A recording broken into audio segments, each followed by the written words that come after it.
Class 11 semester 1 set এ প্রশ্নপত্র সমাধান। 1 নম্বর প্রশ্ন, ভারতীয় মতে দর্শন শব্দের অর্থ হল তত্ত্বদর্শন। 2 নম্বর প্রশ্ন, সত্য মিথ্যা নির্ণয় কর, এর উত্তর হবে বি। 3 নম্বর প্রশ্ন, শূন্য স্থান পূরণ কর। লোকায়ত দর্শন পরিচিত হয় চারবাক দর্শন হিসেবে।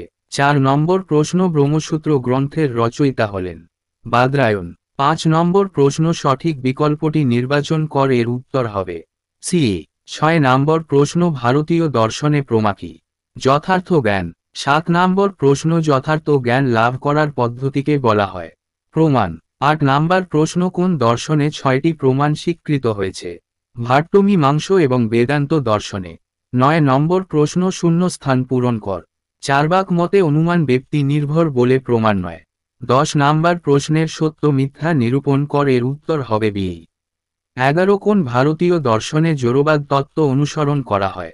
চারবাক। 12 নম্বর প্রশ্ন, ক্রমানুসারে সাজাও, এর উত্তর হবে এ। 13 নম্বর প্রশ্ন, বরফ দেখে ঠান্ডার অনুভূতি হল জ্ঞান লক্ষণ প্রত্যক্ষ।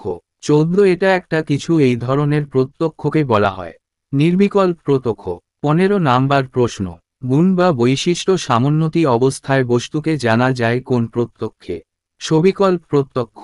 16 অনুব্যবসায় সম্ভব হয় কোন প্রত্যক্ষের ক্ষেত্রে? সবিকল্প প্রত্যক্ষ। 17 নম্বর প্রশ্ন, সত্য মিথ্যা নিরূপণ কর, এর উত্তর হবে এ। 18 নম্বর প্রশ্ন, আস্তিক দর্শন হল বেদনির্ভর। 19 নম্বর প্রশ্ন, যে জ্ঞান অন্য জ্ঞানের পরে উৎপন্ন হয়, এর উত্তর হবে বি, অনুমিতি। 20 নম্বর প্রশ্ন, ন্যায় মতে পক্ষ কাকে বলে? যে অধিকার নিয়ে কোন কিছু অনুমান করা হয় তাকে পক্ষ বলে। 21 নম্বর প্রশ্ন, পর্বতে ধূম দেখে বহ্নির অনুমান, এখানে হেতু হল ধূম। 22 নম্বর প্রশ্ন, হেতুর একটি বৈশিষ্ট্য বেছে নাও। অবাধিত বিষয়ত্ব বা অবাধিতত্ব। 23 নম্বর প্রশ্ন, ন্যায় দর্শনে যার বিস্তৃত বেশি তাকে বলা হয় ব্যাপক। 24 নম্বর প্রশ্ন, ব্যক্তি প্রতিষ্ঠার ক্ষেত্রে যেখানে যে বস্তু নেই সেক্ষেত্রে তাকে অনুমান করা হল তর্ক। 25 নম্বর প্রশ্ন, ফিলোসফি শব্দটি যে দুটি গ্রিক শব্দ থেকে উদ্ভূত হয়েছে ফেনি হল ফিলোস এন্ড সোফিয়া। 26 বিস্ময় থেকে দর্শনের উৎপত্তি বলেছেন প্লেটো। 27 বাস্তব বাহ্যিক রূপ বা বৈশিষ্ট্যকে বলা হয় আবভাস। 28 দর্শন হল জ্ঞান সম্পর্কীয় বিজ্ঞান ও তার সমালোচনা বলেছেন কান্ট। 29 অধিবিদ্যা অসম্ভব বলেছেন কিউম। 30 আধুনিক পাশ্চাত্য দর্শনের জনক হলেন ডেকার্ট।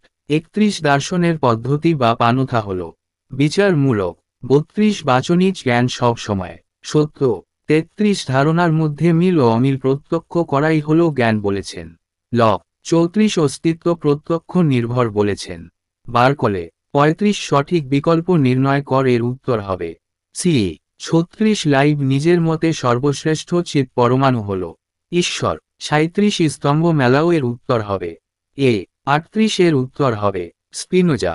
39 আগন্তুক ধারণার স্বীকার করেছেন ডেকার্ট। 40 এর সঠিক অ্যান্সার হবে এ।